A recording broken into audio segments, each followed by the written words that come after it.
pag-a-apply dito sa Czech Republic para maiwasan ang magkaproblema gaya ng mapauwi ka sa Pilipinas or matingga ka. So sa ngayon, bago natin umpisahan ang ating video, shoutout nga pala sa mga bago kong subscriber. Welcome sa aking YouTube channel. Maraming salamat sa panonood at suporta. Bali, ang mahiging topic natin ngayon, ito ay karugtong sa nakaraan kong upload na video tungkol sa pag-a-apply dito sa Czech Republic para maiwasan ang magkaproblema gaya ng mapauwi ka sa Pilipinas or matingga ka ng 3 buwan dito sa Czech Republic.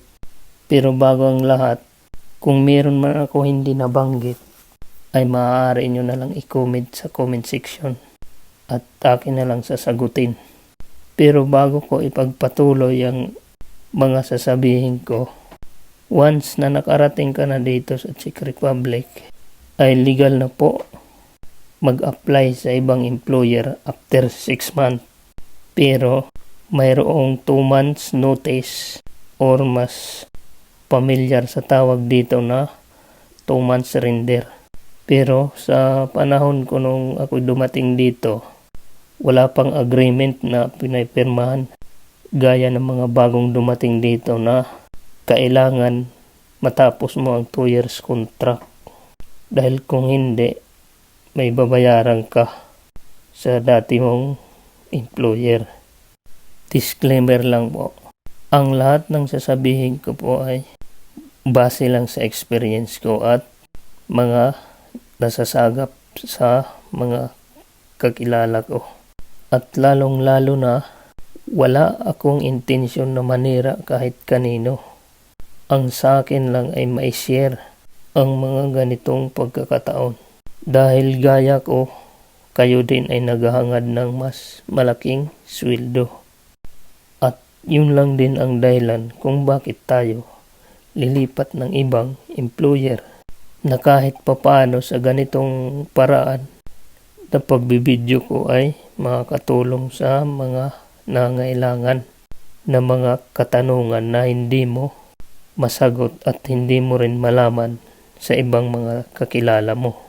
Dahil nangyari na ito, hindi lang isang beses, ngunit ang pagkakaalam ko ay pangalawang beses.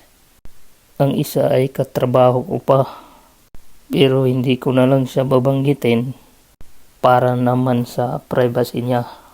Pero nagpaalam naman ako sa kanya na i-content ko to at okay lang naman sa kanya.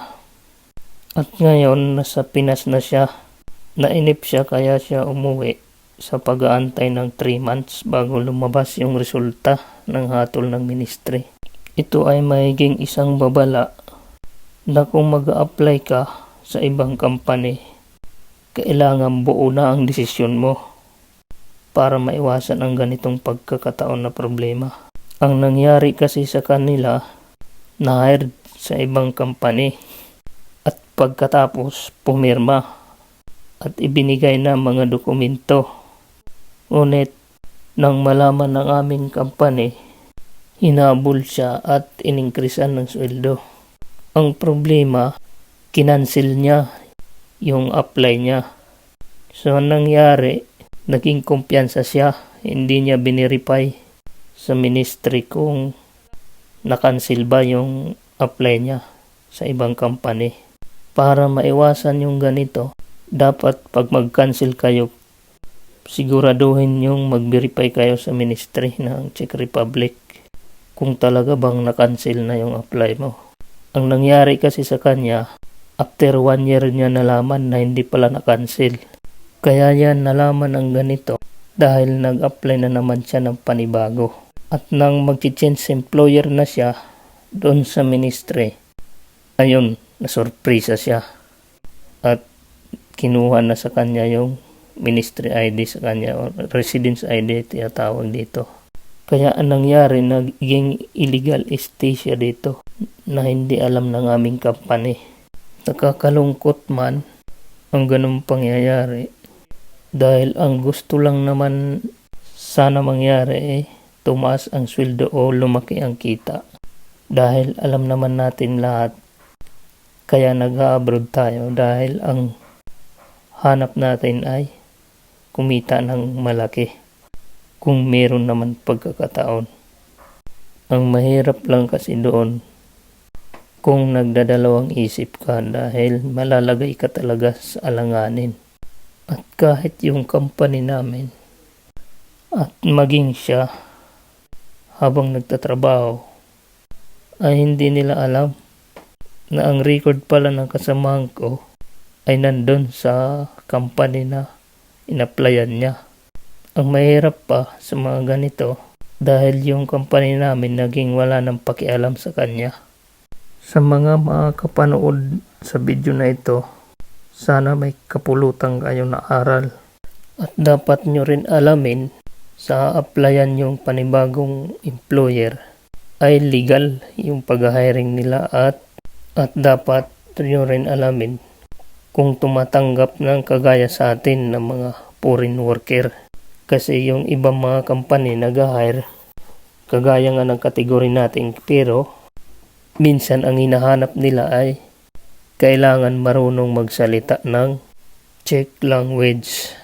Kalimitan kasi ng mga tao dito, lalong-lalo na yung mga matatanda, ay zero English talaga. Medyo yung iba marunong yung mga estudyante, yung mga bata pa. At yan yung isa na napakahirap dito. Yung language barrier.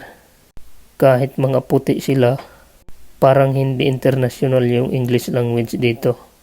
Gaya sa amin, noong ilang buwan bago pa lang kami dumating dito, ay pinag-aral kami ng Czech language. Sagot ng company. Ang problema, ang hirap pag-aralan, walang pumapasok sa utak. Kapag natuto ka na magsalita, ang pangalawa naman yung pagsusulat, doon naman mahihirapan ka. At yun, hanggang dito na lang ang ating video. Maraming salamat sa panonood at see you sa next vlog. Alers. Dito yun. Ganun.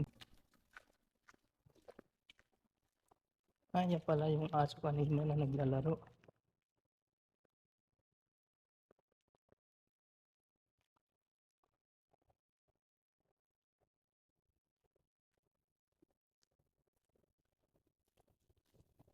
Ito nakuhanan nila.